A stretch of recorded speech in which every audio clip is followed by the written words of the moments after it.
మనం జగన్ ని చాలా చీఫ్ గా చూస్తాం వీళ్ళు మాట్లాడుతున్న దాన్ని బట్టి. బట్ వీళ్ళందరికీ వీరముద్ర అది.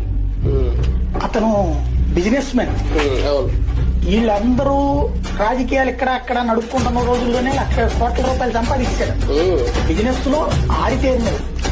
అతని తెలివితేటల ముందు వీళ్ళు ఎందుకు పనికిరారు సరిగ్గా చెప్పాలి. లేకపోతే ఇంత వ్యూహాలు ఎవడన్నా ఆలోచించాడు అసలు? రాజశేఖర్ రెడ్డి కంటే మించిన నా తండ్రిని మించిన కొడుకు అతను.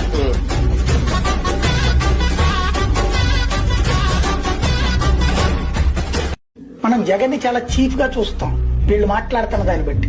బట్ వీళ్ళందరికీ వీరముద్ర అది. అతను బిజినెస్ మెన్.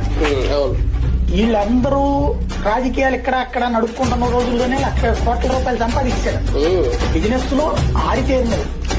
అతని తెలివితేటల ముందు వీళ్ళు ఎందుకు పనికిరారు సరిగ్గా చెప్పాలి. లేకపోతే ఇంత వ్యూహాలు ఎవడన్నా ఆలోచించాడు అసలు? రాజశేఖర్ రెడ్డి కంటే మించిన నా తండ్రిని మించిన కొడుకు అతను.